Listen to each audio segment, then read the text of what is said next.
I'm joined right now by Congressman Joe Bonner, 1st District of Alabama. Thank you for coming by on a Sunday evening. You've been working hard. Well, a lot of people have, Bob. That's true. Now, we're used to dealing with hurricanes. Hurricanes come, they approach, they hit us, they leave. This is like the hurricane that won't go away. You talked about long-term implications. This could be tremendous or in a bad way for the economy. Well, it will be. There's no doubt about it. And we don't have a template that we can actually refer back to.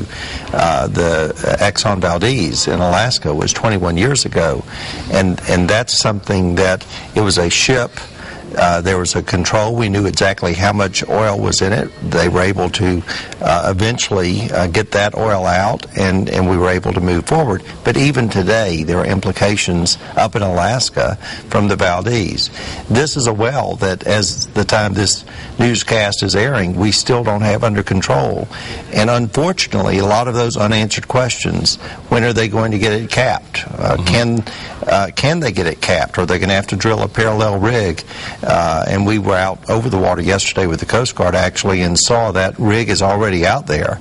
But those are the questions that raise so much uncertainty, as well as the fact that, look, we're still coming out of the worst economic recession that most of us have ever lived through. And so a lot of towns, Gulf Shores and Orange Beach, they don't have the reserves that they might have had a few years ago. Small businesses that have been struggling just to keep their head afloat, they don't have any cash in the bank to survive what is an unknown period of time. Does the federal government have the kind of resources needed, especially in these bad times, to help people like this? Well, there is a trust fund that's got about $1.6 billion. But look, we're going to hold both BP, the companies that were involved with BP, as well as the federal government responsible. This is an incident of national importance.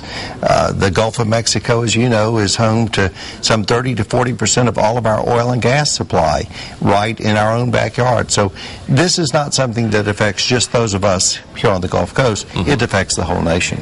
And with all the oil rigs out there, how can we be sure this won't be duplicated?